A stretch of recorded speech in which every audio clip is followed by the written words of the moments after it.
Open wide. Ready? Here comes your chunk of Trump. It's my favorite food. With your first bite, here's Mark Thompson. I have a feeling it's going to be beautiful. Everybody's favorite former president, who apparently doesn't have all the money that we thought he had. I mean, he may be like a lot of people. Like, I've got it, I just can't get it right now.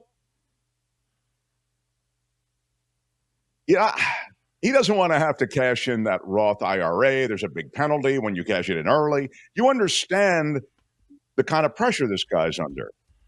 Well, his lawyers today are saying in court, we've tried, but we just can't get the money. No one will loan us the money. Again, our client has the money, Your Honor. He has all of these real estate holdings, but our client just can't get the cash. So apparently, the Trump people went to, and this is all demonstrated in court records from this morning, went to roughly 30 different firms. These are insurance companies, some of which I think stepped up for Trump, or at least were ready to step up for Trump in the defamation case where he had to post the $81 million. We know Chubb Insurance did do that. So they went back to some of these same companies, including Chubb. Two things were true. One is that they have a cap oftentimes in all of these cases, but I'm saying this is what they were introducing essentially into the conversation. It's such a big judgment, and we have to post so much money that it exceeds the cap that many of these companies have on the sort of loan they would have to make. And the loan, so it's usually, again, this is a little north of $400 million. Mm-hmm. The cap is oftentimes $100 million. It's a lot of money, $100 million. So it exceeds the cap. But the other thing that is a problem for many of these firms to which these various Trump lawyers petition for cash, they don't want their loans collateralized with real estate. Why? Because real estate is not super liquid. They're not in the real estate business. They are in the money business. So they want something along the lines of stocks. They want some sort of securities holdings, things that are liquid. Real estate is illiquid. It's great. You can make a lot of money with real estate. I mean, look at all these real estate barons. Trump even could have made a lot of money with real estate if he hadn't squandered it in many other ways. But more to the point, from the standpoint of those stepping up and giving Trump the loan, the illiquid nature of the collateral of the Trump place in Bedminster, in the Trump place in Mar-a-Lago, or even Trump Tower in New York, it is not appealing to these companies that are being petitioned to step up with money. So that leaves the Trump people and leaves Donald Trump in a tough spot. In order to appeal his ruling, and this has been detailed, of course, to David K. Johnson and David Katz as well on this show, he has to put up this money, right? And if he doesn't put up the money, then he's in a situation where literally his assets can be seized. Those real estate assets can be seized. Now, not to skip too far ahead in the movie, but when you grab those assets, now you're in the asset seizure game. Now you have real estate issues. You have to figure out how to somehow turn some of those seizures into money. Again, we'll talk to David K. Johnson and David Katz later this week. But where we are now is that given his illiquid status, and I'm sure many of you would say, and I can see it in the chat right now, look, he doesn't have the money. And I think that David K. Johnson has done such great reporting, investigative work on just that fact. You have to, I think, conclude that there is no way out for him on this, but there are actually two ways out. One is that on appeal, because what he's doing is he's appealing the need for him to post the bond.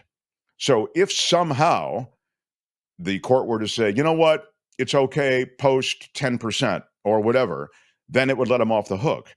But short of that, he will be looking at the seizure of these properties to make good on this bond during his appeal. So that means that the state of New York will be taking on a lot of these assets. It means, padlocking some office in Trump Tower. It means seizing these pieces of real estate that represent assets to the Donald Trump organization. Trump is going to have to sell off his stuff for the money, the Lady Beatrice says. Yeah, I mean, it appears so. And of course, he's wildly overvalued the Mar-a-Lago and all of these other, here it is, Trump family judgments in the civil fraud case. And there they are. $354 million. That's the Donald Trump fine, but it is actually short of interest on the fine. That's why that figure is lower than you may have seen. Eric Trump has a $4 million fine. There's a little north of $4 million, as has Donald Jr. And the Trump Organization CFO, Weisselberg, was fined $1 million. So there you see the judgments in the civil fraud trial. Again, the civil fraud involved the inflation of assets when you're looking to get a loan and the deflation of assets, the suggestion that assets aren't worth as much when you're trying to get insurance or other things and pay taxes, really. It's a tax exposure move. So he cannot bargain down the required amount. There it is, says Ricky. Yeah, I mean, again, he is appealing, though, so I don't want to rule out that possibility. But can he appeal if he doesn't put the bond up, if he doesn't put that money up? I mean, he's appealing the judgment. Okay, he's appealing the fraud case, but this is what I'm saying is he's appealing also the need for putting up all the money. Right. I mean, I can't imagine that based on everything I've read that the courts are going to be okay with that. But so there are two separate appeals going on. But again, 30 different institutions looked at Trump and said, "Hey, we don't want any part of this. Your assets are illiquid, even if they're worth what you say they're worth, and there is no other collateral but those real estate assets that we can use to collateralize against the loan we're giving you. You don't have securities or cash on hand that in any way would suggest that we're collateralized." He signed an affidavit. I have $800 million in cash, so he doesn't have the $580 million. Perjury again, and no consequences, says shadow producer Calvin Wong. We'll talk to David K. Johnson about that tomorrow. But that's the breaking news of the moment. Just happened this morning. Trump was on. Trump is calling for. Look, this bloodbath thing was said in the context of the auto industry, but the reality is he was talking about the auto industry in China, and he was talking about the auto industry. It is true. Donald Trump was. So it's not fair to just say he was calling for a bloodbath. But now let's be fair to the argument about the bloodbath. He said it's going to be way worse than that, is what he said. He said the country is going to face a broader bloodbath if he's not elected in November. So there was a lot on this. And he said on social media, "Hey, I was talking about challenges for auto workers if I'm not back in the White House to impose tariffs on China." The other thing that Trump talks about is tariffs.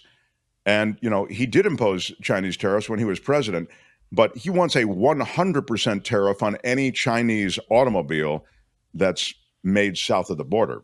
So he doesn't really get the economics of tariffs and how debilitating that would be for U.S. consumers and how you'd get into a trade war and a tariff war, and that would be awful for business. He's not thinking, he's playing to the room, right? Anyway, the room wants to hear about this bloodbath stuff, so he throws them that red meat.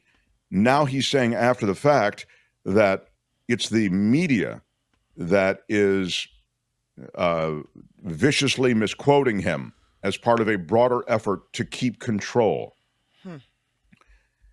It's, I had to tell you something. Of the things Trump talked about the Bloodbath thing was kind of, I thought, almost a distraction, a deliberate distraction. It's what we did run with in the media. You see it everywhere.